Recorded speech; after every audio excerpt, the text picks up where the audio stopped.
राजस्थान के एक छोटे से गांव में शांति देवी नाम की एक माँ रहती थी। उसके पति का निधन बहुत पहले हो चुका था और अब उसका पूरा सहारा उसका इकलौता बेटा ही था।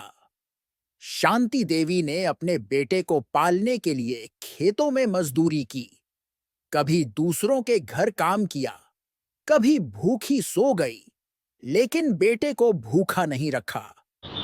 वह हमेशा यही कहती थी, मेरा बेटा पढ़ लिख जाएगा, बड़ा आदमी बनेगा और मेरी सारी तकलीफें दूर हो जाएंगी।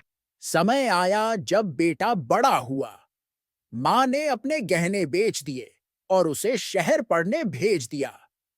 जिस दिन बेटा विदा हो रहा था, माँ ने आंसुओं भरी आंखों से कहा, बेटा, चाहे तू कितनी भी ऊंचाई पर पहुंच जाए, अपनी माँ को कभी मत भूलना। बेटे ने सिर हिलाया और चला गया। शहर की चकाचौंध में शुरुआत में बेटा पढ़ाई करता रहा, माँ को चिट्ठियां लिखता रहा, लेकिन धीरे धीरे नौकरी, दोस्ती और नई दुनिया में खो गया। उसे नौकरी मिल गई और वहीं एक लड़की से शादी भी कर ली। अब उसकी जिंदगी बदल चुकी थी।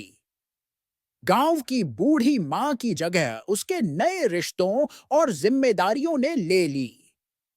उधर गांव में माँ हर रोज बेटे की राह देखती।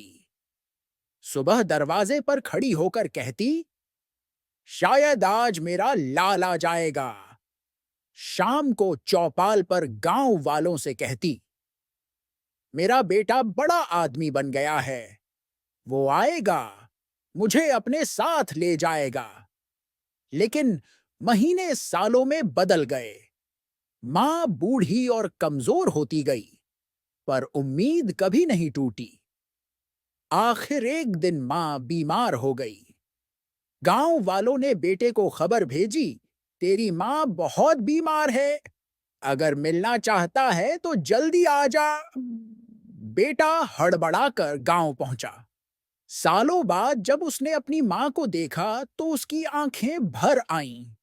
माँ चारपाई पर लेटी थीं, बहुत कमजोर हो चुकी थी। उसने कांपते हाथों से बेटे का चेहरा छुआ और धीमी आवाज में बोली, बेटा, तू आया, मुझे पता था, तू आएगा। यह सुनकर बेटा माँ के पैरों में गिर पड़ा और फूट फूट कर रोने लगा। माँ, मुझे माफ कर दो, मैंने बहुत बड़ी गलती की। मैं दुनियादारी में खो गया और आपको अकेला छोड़ दिया। अब कभी आपको अकेला नहीं छोड़ूंगा। माँ ने उसकी आंखों से आंसू पोंछे और मुस्कुराकर बोली, बेटा, मैं तुझसे नाराज नहीं हूं।